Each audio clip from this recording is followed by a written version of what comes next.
Bonjour à tous, notre deuxième vidéo autour de la diversification des ressources.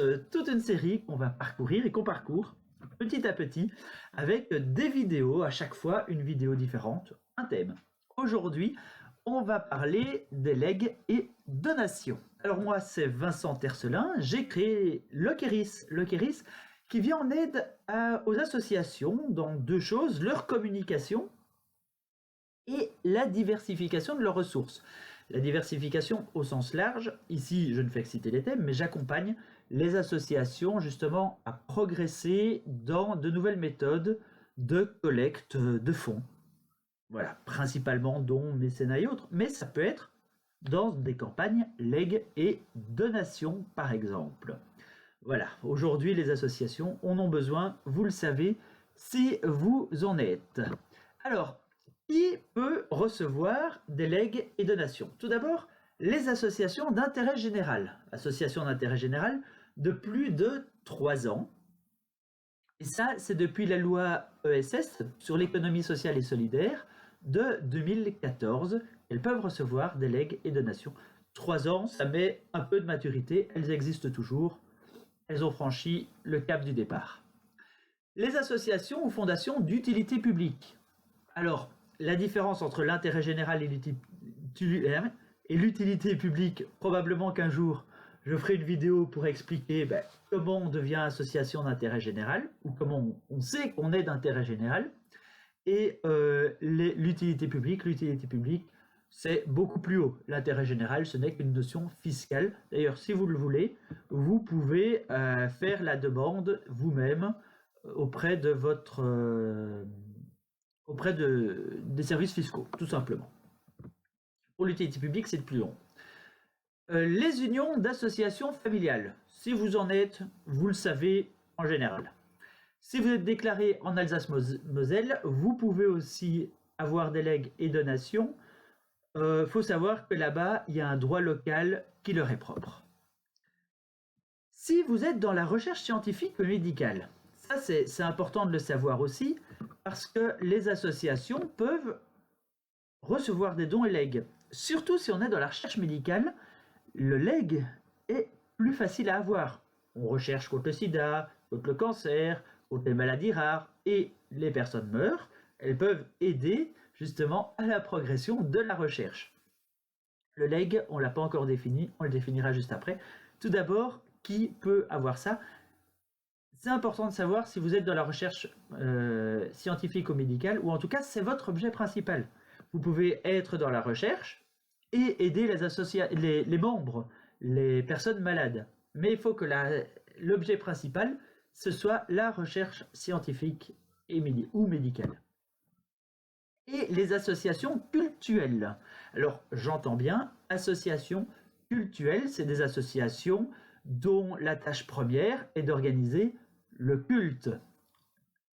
Les diocèses, plein d'églises évangéliques, les associations, certaines associations musulmanes aussi sont associations cultuelles, juives et ainsi de suite. Voilà, on est vraiment dans le religieux. Elles peuvent recevoir des legs et des donations. Alors, les legs, il faut les déclarer, et ça c'est fait par le notaire qui le déclare en préfecture. Si c'est une donation, la déclaration peut être faite par l'association elle-même. Et ça aussi, c'est en préfecture. Alors, un leg, c'est quoi? Une donation, c'est quoi? Un leg, c'est une transmission d'un bien ou d'argent à titre gratuit. Le leg, c'est par testament, donc à la mort de la personne. C'est pour ça que le leg est déclaré par le notaire quand il reçoit le testament. Un testament, ça coûte entre 0 et 20 euros ou 50 euros, enfin c'est pas très cher. Et on peut l'avoir gratuit, hein. Le testament, on peut en faire gratuitement. Il faut simplement bien dire, on l'a mis chez tel notaire. Le leg est déclaré donc par notaire quand il a le testament et qu'il doit mettre en place le testament, et cela en préfecture. Les donations sont déclarées par l'association en préfecture. La donation, c'est une donation d'un grand bien ou d'argent à une association qui répond à tous ces critères. Voilà. Il faut savoir que quand on fait la déclaration en préfecture, l'administration se réserve le droit de limiter ou pas le legs ou la donation. Pourquoi? Parce que si jamais vous ne répondez pas à ces critères d'après elle, eh bien, elle vous limite, tout simplement. Il faut savoir aussi qu'il y a des frais qui sont autour de 35 ou 40 euros, 40% du montant. Ça, c'est pas neutre, parce qu'il faut pouvoir aussi les payer. Et c'est 35 ou 40, c'est selon le bien, le montant qui est transmis. Attention, il y a toute une liste d'exonérations possibles. Voilà. Il faut savoir que le legs, qui par certains est appelé un peu le don ultime, parce qu'en général, ce sont des dons d'un montant très élevé, eh bien, le legs est quelque chose de très important, mais on ne l'a. On arrive à avoir des legs ou des donations que si l'association communique. Et c'est important de communiquer. Alors, si vous voulez aller plus loin dans le legs, la donation, en tout cas, l'argumentaire pour dire aux personnes « donnez à nous », léguez-nous. On va parler de plein de choses. 2 jours de formation, les 8 et 9 février prochains, 2017.